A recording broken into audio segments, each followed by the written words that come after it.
Guys, अस्सलामुअलैकुम। उम्मीद करती हूँ आप लोग खैरियत से होंगे। मैं आज आपके साथ शेयर करूंगी शाही टुकड़ा की रेसिपी, जो खाने में बहुत ही टेस्टी है और इसे बनाना बहुत ही आसान है। आज हम बनाने वाले हैं एक ऐसी शाही मिठाई जिसका नाम सुनते ही मुंह में पानी आ जाता है, शाही टुकड़ा। बाहर से हल्का क्रिस्पी, अंदर से नरम और ऊपर से मलाईदार रबड़ी, ड्राई फ्रूट्स और ऐसा टेस्ट कि खाने वाले बार बार मांगने पर मजबूर हो जाएंगे। और सबसे अच्छी बात, इसे बनाने के लिए आपको किसी खास मिठाई की दुकान पर जाने की जरूरत नहीं है। आज हम इसे घर पर बिल्कुल आसान तरीके से बनाएंगे। तो चलिए सबसे पहले देख लेते हैं शाही टुकड़ा बनाने के लिए हमें किन किन चीजों की जरूरत होगी। मैंने यहाँ 1 लीटर दूध लिया है। गैस के फ्लेम को ऑन करके दूध को बॉयल होने के लिए रख देंगे। मैंने यहाँ रबड़ी में ऐड करने के लिए 2 teaspoon custard powder, 2 teaspoon milk powder लिया है। कस्टर्ड पाउडर में थोड़ा सा मिल्क ऐड करके इसकी एक स्लरी बना लेंगे। मैंने यहाँ कस्टर्ड पाउडर वेनिला फ्लेवर का यूज किया। आप अपनी पसंद से किसी भी फ्लेवर का यूज कर सकती हैं। आप देख सकती हैं मैंने इस तरह की स्लरी बनाकर तैयार कर लिया है। अब मिल्क पाउडर में थोड़ा सा मिल्क ऐड करके इसकी भी स्लरी बनाकर तैयार कर लेनी है। अब आती है इस रेसिपी की सबसे खास और सबसे स्वादिष्ट तैयारी, शाही रबड़ी। आप देख सकती हैं दूध अच्छे से बॉयल हो चुका है। अब इसमें कस्टर्ड की स्लरी ऐड कर लेंगे। इसे धीरे धीरे ऐड करेंगे जिससे मिल्क में अच्छे से मिक्स हो जाए। जो मैंने मिल्क तैयार किया था उसे भी ऐड कर लेंगे। हमें एक साथ सारी चीजों को नहीं ऐड करना है, नहीं तो मिल्क में अच्छे से मेल्ट नहीं हो पाएगा और हमारी रबड़ी भी अच्छी बनकर तैयार नहीं होगी। मैंने यहाँ 2 इलायची ऐड किए। आप चाहे तो इलायची पाउडर भी ऐड कर सकती हैं। अब रबड़ी को मीडियम फ्लेम पर पकाते रहना है और बीच बीच में चलाते रहेंगे ताकि दूध नीचे से चिपके नहीं। आप चाहे तो इसमें केसर भी ऐड कर सकते, उससे रबड़ी की खुशबू बहुत ही अच्छी आने लगती है और शाही रंग भी आने लगता है। दोस्तों, यहाँ एक छोटी सी बात का ध्यान जरूर रखिएगा, रबड़ी को बहुत ज्यादा पतला नहीं रखना है, हमें इसे थोड़ा थिक और मलाईदार रखना है, क्योंकि जब हम इसे ब्रेड के ऊपर डालेंगे तो रबड़ी ब्रेड में अच्छी तरह सेट होनी चाहिए। आप देख सकती हैं रबड़ी थिक होने लगी है। अब इसमें 3 टीस्पून चीनी ऐड करेंगे। हमें रबड़ी में चीनी लास्ट में ऐड करनी है, जिससे हमारी रबड़ी बहुत ही अच्छी बनकर तैयार होगी। अगर आप चाहे तो ड्राई फ्रूट्स इसी में ऐड कर सकती हैं, नहीं तो ब्रेड सेट करते समय ऊपर से गार्निश कर सकती हैं, ये आपकी मर्जी है। अब शाही टुकड़े की चाशनी तैयार कर लेते हैं। चाशनी तैयार करने के लिए मैंने यहाँ मिल्क का यूज किया है। अगर आप चाहे तो पानी में भी चाशनी बना सकती हैं, लेकिन मिल्क से चाशनी तैयार करने से आपका शाही टुकड़ा और शानदार बनकर तैयार होगा। चाशनी तैयार करने के लिए 1 कप चीनी ऐड करेंगे। हाई फ्लेम पर चाशनी को पकाते रहेंगे। चाशनी के फ्लेवर के लिए 2 इलायची ऐड करेंगे। यहाँ सबसे जरूरी बात यह है कि हमें चाशनी को 1 तार या 2 तार की चाशनी बिल्कुल नहीं बनाना है। मिल्क और चीनी को बस इतनी देर पकाना है कि चीनी पूरी तरह मेल्ट हो जाए, चाशनी हल्की सी गाढ़ी होकर कोटिंग वाली कंसिस्टेंसी में आ जाए।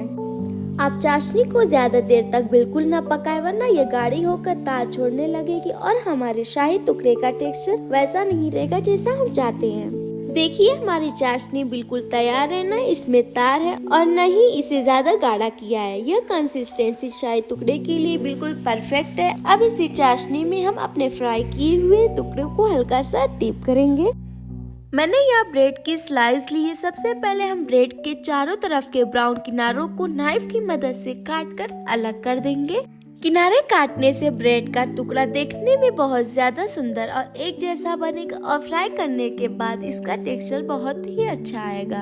आप चाहे तो ब्रेड को इसी तरह चौकोर रख सकते हैं। मैंने यहाँ बीच से हाफ किया है। मैंने इस तरह के शेप बनाए हैं। अगर आप चाहे तो इसे तिरछा काट कर ट्रायंगल शेप भी दे सकते हैं।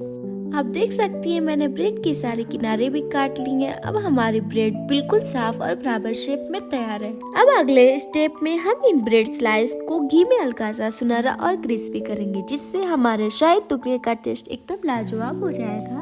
अब बारी आती है इन्हें घी में फ्राई करने की। इसके लिए मैंने पैन में घी गर्म कर लिया है। घी हमें इतना ही गर्म रखना है कि ब्रेड डालते ही अच्छी तरह से फ्राई हो जाए, लेकिन घी बहुत तेज गर्म नहीं होना चाहिए। अब मैं एक एक करके ब्रेड की स्लाइस को गर्म घी में डाल रही हूँ। ब्रेड डालते ही तुरंत पलटने की जरूरत नहीं है। पहले एक साइड को हल्का सुनहरा होने देंगे, फिर धीरे से पलटकर दूसरी साइड भी ब्राउन होने देंगे। दोस्तों, यहाँ एक छोटी सी बात का ध्यान रखना बहुत जरूरी है। ब्रेड को बहुत ज्यादा डार्क ब्राउन नहीं करना है। हमें इसका रंग सुंदर गोल्डन ब्राउन रखना है ताकि शाही टुकड़ा देखने में भी खूबसूरत लगे और खाने में भी स्वादिष्ट लगे।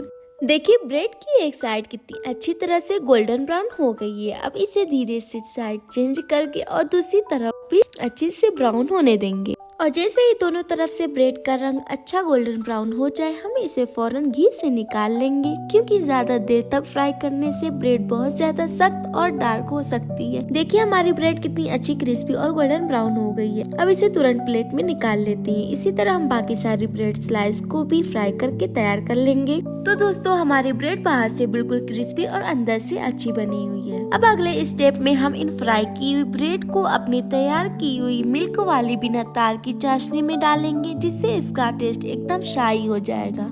यहाँ मैंने मिल्क वाली चाशनी को हल्का सा गर्म कर लिया है। ध्यान रखिए, चाशनी बहुत ज्यादा गर्म नहीं होनी चाहिए, बस हल्की गर्म होनी चाहिए। अब हम एक एक करके अपनी फ्राई की हुई ब्रेड स्लाइस को गर्म मिल्क वाली चाशनी में डिप करेंगे। ब्रेड को चाशनी में ज्यादा देर तक नहीं रखना है, बस दोनों तरफ से अच्छी तरह से चाशनी लग जाए, इतना ही काफी है। इससे ब्रेड का क्रिस्पी टेक्सचर भी बना रहेगा और मिल्क की मिठास भी अच्छी तरह से अंदर तक जाएगी। इसी तरह हम बाकी सभी ब्रेड के टुकड़ों को भी चाशनी में डीप करके प्लेट में एक एक करके सजाते जाएंगे। अब हर एक टुकड़े के ऊपर मिल्क की हल्की सी मिठास और घी में फ्राई की हुई ब्रेड का स्वाद आने वाला है। और दोस्तों, अभी हमारी रेसिपी पूरी तरह तैयार नहीं हुई है। अब आएगा सबसे मजेदार हिस्सा। इसके ऊपर डालेंगे मलाईदार रबड़ी ड्राई फ्रूट्स, जिससे हमारे शाही टुकड़े को मिलेगा एकदम रॉयल और शाही लुक। तो चलिए अब करते हैं इसकी खूबसूरत फाइनल सजावट। अब मैं इसके ऊपर डाल रही हूँ हमारी गाढ़ी और मलाईदार रबड़ी। देखिए, रबड़ी कितनी क्रीमी और डिलीशियस लग रही है। इसे हम ब्रेड के हर टुकड़े के ऊपर अच्छी तरह से फैलाएंगे ताकि हर बाइट में रबड़ी का भरपूर टेस्ट आए। शाही टुकड़े का असली टेस्ट ही इसी मलाईदार रबड़ी से आता है। फ्राई की हुई ब्रेड, मिल्क की मिठास और ये क्रीमी रबड़ी, तीनों का कॉम्बिनेशन इसे एकदम लाजवाब बना देता है। गार्निश के लिए ऊपर से ड्राई फ्रूट्स ऐड करेंगे। और लीजिए दोस्तों, हमारा शाही टुकड़ा बिल्कुल शाही अंदाज में सजकर तैयार है। अब इसे कुछ देर के लिए ठंडा होने देंगे ताकि रबड़ी अच्छी तरह से सेट हो जाए। इसके बाद हम इसे सर्व करेंगे और आपको इसका अंदर से कितना क्रीमी और डिलीशियस बना है वो भी दिखाएंगे। अगर आपको आज के शाही टुकड़े की रेसिपी पसंद आई हो तो वीडियो को एक प्यारा सा लाइक जरूर करें। अपने परिवार और दोस्तों के साथ इस रेसिपी को शेयर करें। और अगर आप हमारे चैनल पर पहली बार आए तो चैनल को सब्सक्राइब करके बेल आइकन जरूर दबाएं, ताकि मेरी आने वाली नई नई रेसिपी की जानकारी आपको सबसे पहले मिले। आप मुझे कमेंट करके जरूर बताइएगा कि आपको शाही टुकड़े की रेसिपी कैसी लगी। फिर मिलेंगे एक और स्वादिष्ट और आसान रेसिपी के साथ। तब तक के लिए अपना ख्याल रखिए, खुश रहिए और घर पर स्वादिष्ट खाना बनाते रहिए। मिलते हैं नेक्स्ट वीडियो में, तब तक के लिए अल्लाह हाफिज।